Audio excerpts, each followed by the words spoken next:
El día de hoy estaremos hablando acerca del comportamiento epidemiológico del dengue en Nicaragua durante los años 2018 al 2022. Nuestro objetivo general es determinar la epidemiología, prevalencia y estadísticas de los casos de dengue en Nicaragua. Nuestros objetivos específicos tienen que ver con, número 1, definir el concepto de dengue y hablar un poco acerca de su descubrimiento. También mencionar la sintomatología en formas graves, su método de transmisión y tratamiento. A su vez, interpretar las estadísticas nacionales sobre la propagación y establecimiento del dengue en Nicaragua. Los virus son los patógenos más abundantes en la Tierra. Y aunque nosotros como seres humanos no los podamos ver, ellos se encuentran en cualquier parte del mundo. En consiguiente a la evolución del ser humano, los virus también han ido cambiando, han ido evolucionando y desarrollando mecanismos que utilizan para infectar las células de otros seres vivos. También a los virus se les considera como parásitos intracelulares, ya que ellos tienen la capacidad de replicarse dentro de las células. Yo les voy a estar hablando un poco acerca de la cronología del virus del dengue, entre otras cosas. Entonces, con respecto a la cronología, yo les puedo contar que en sí dengue es una enfermedad febril ocasionada, o mejor dicho, transmitida por picadura del Aedes aegypti. Tenemos que el virus del dengue pertenece a la familia de Flavivirus y ella posee 4 serotipos que van del DENV1 al DENV4. Hablando un poco de la historia, puedo mencionarles que dengue proviene de la lengua saulí, que más que todo hace referencia a una enfermedad ocasionada por fantasmas. La palabra dinga tiene que ver con las molestias que los pacientes sentían por las artralgias. El primer descubrimiento del dengue lo podemos encontrar en una enciclopedia china de la dinastía Qin, en donde ellos se refieren a dengue no como nosotros, obviamente, sino como como agua venenosa, en donde ellos también lo asocian con insectos voladores. Tenemos que en sí el vector, su hábitat en un principio eran aguas estancadas en ciertas aldeas de África, pero con el desarrollo del comercio y en algunas literaturas mencionan que con el desarrollo del comercio de esclavos, el dengue aprovechaba que en los barcos habían depósitos de aguas, obviamente agua estancada, y él se ponía ahí, vivía y se multiplicaba. Y de esta forma, cuando los barcos llegaban a otros puntos, a otros puertos, él lograba poder expandirse a nuevos puntos geográficos. Siguiendo con la cronología, tenemos que para el año 1699 se registraron los primeros casos de dengue en Latinoamérica y el Caribe. Para el año 1779 tenemos que se registran los primeros casos en literatura médica. Ya para el año 1781 tenemos que se dieron las primeras epidemias y fueron de manera simultánea en Asia, África y América del Norte. Ya para el año 1985 Nicaragua registra lo que son los primeros casos de dengue grave. Ya hablando un poco ahora acerca de su mecanismo de transmisión, tenemos que en un principio la hembra de Aedes aegypti no tiene el virus.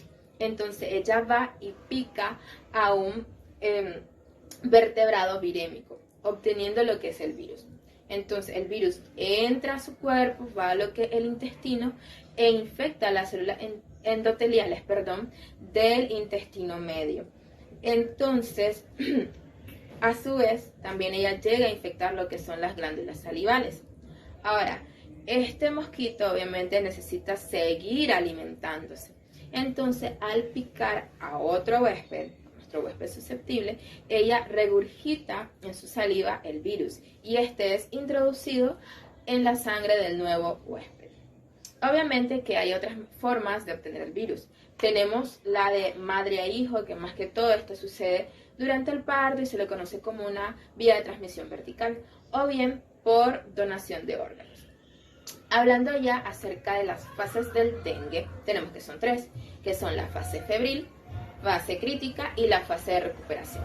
Hablando de lo que es la fase febril, podemos mencionar que en esta tiene una duración de 0 a 5 días, donde el paciente puede presentar deshidratación, también fiebre alta de una duración de 2 a 7 días, 7-5 días, en donde también el paciente presenta petequias en sus extremidades o exantema.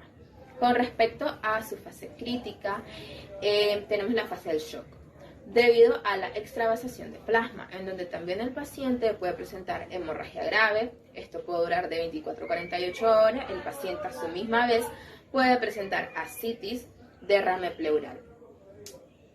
Con respecto a la fase de recuperación, tenemos una hipervolemia, y esto más que todo se da cuando la terapia de fluidos se da de manera excesiva.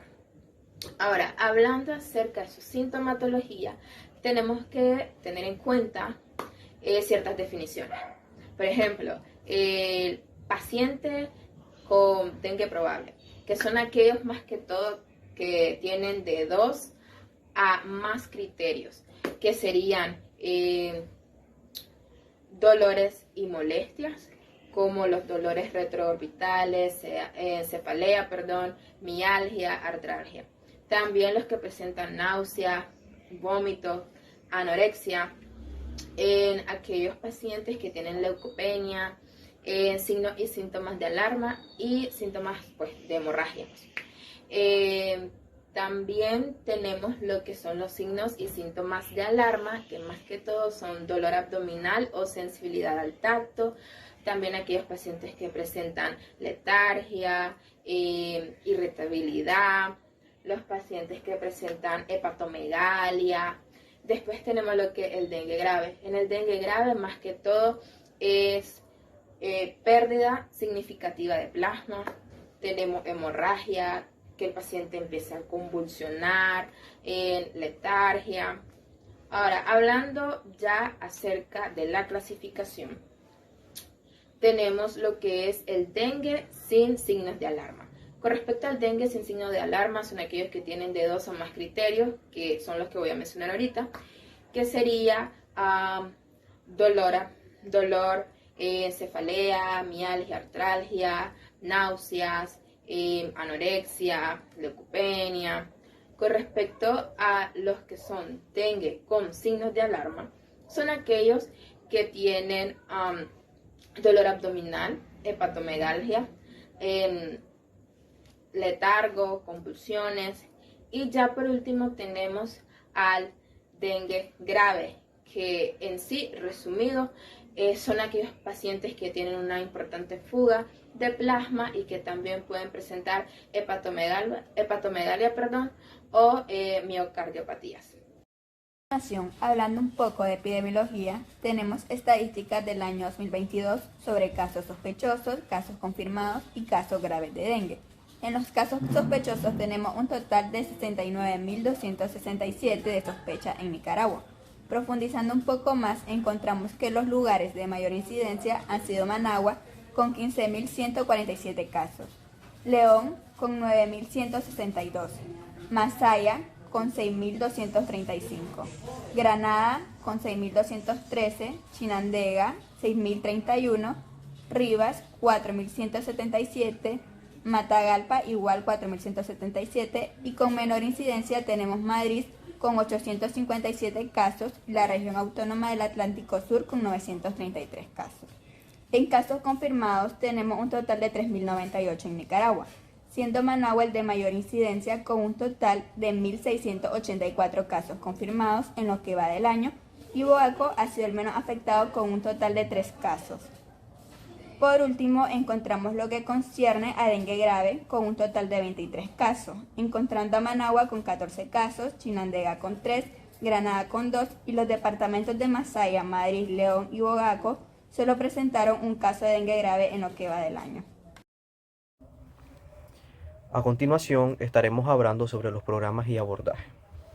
Netamente sobre lo que sería el plan de intervención. El plan de intervención inicialmente, en este caso, se planteaban dos ejes, el diagnóstico, el dengue y el embarazo.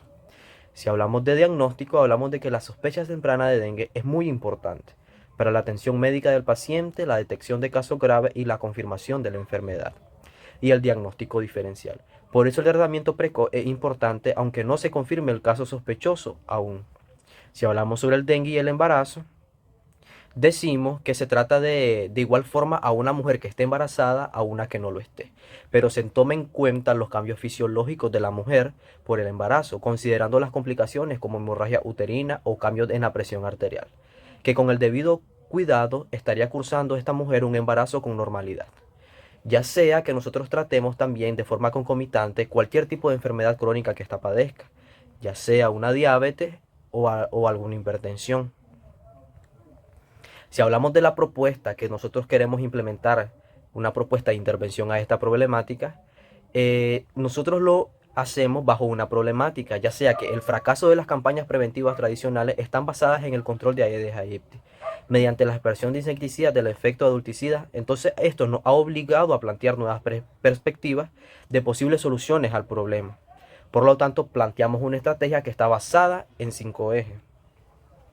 Estos ejes del plan de intervención son 5, ya sea organización, capacitación, vigilancia, trabajo comunitario y evaluación. La organización, en esta se definen los niveles de acción y la formación de grupos de trabajo. Se identifican instituciones, estructuras y organizaciones del territorio y se definen roles y responsabilidades e interacciones para los actores que estos participan. Tenemos la capacitación, en este se identifican las necesidades de aprendizaje de los actores clave y se implementan a la estrategia. Se fortalecen las capacidades de gestión, integración y análisis de la información para la toma de decisiones y para la conducción de procesos participativos a nivel local.